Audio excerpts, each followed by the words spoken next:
Así pues, en el año 2011, a pesar de la crisis económica, el interés por el medio ambiente creo que se valida, porque se han seguido incrementando el número de demandas que atienden los 4 gabinetes y han sumado un total de 4.153 consultas, que en el total de los 7 años que lleva de vida el Observatorio de Medio Ambiente superan ya más de 22.500. El pequeño empresario habitualmente y ahora más que nunca está tremendamente preocupado con el día a día, con la subsistencia, con el poder salir de una situación complicadísima y, lógicamente, para que preste parte de su tiempo y de sus recursos a afrontar temas relacionados con el medio ambiente, hace falta una concienciación muy importante que se supera poniendo en relación el problema del medio ambiente con la mejora de la calidad de su producto, de su imagen y de su presencia empresarial. Además del acuerdo, se trabaja de una forma muy pragmática, ¿no? Se ponen herramientas concretas para solucionar problemas concretos, ¿no?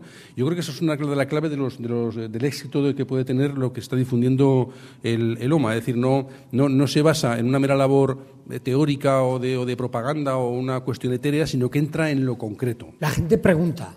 Y antes de iniciar un proyecto cuentan con el problema del tema de la financiación, con su plantilla, tal, y cuenta también con lo que pueda suponer la preservación del medio ambiente como consecuencia de su actividad.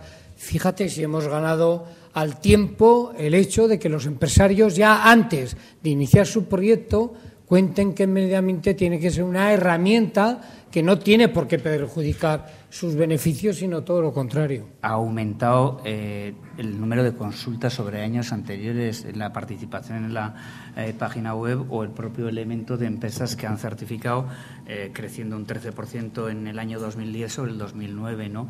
Es decir, está habiendo un proceso de profundización y de implicación, interiorización de los problemas y de la preocupación medioambiental en el ámbito del trabajo entre los trabajadores y en el ámbito de la empresa entre los empresarios.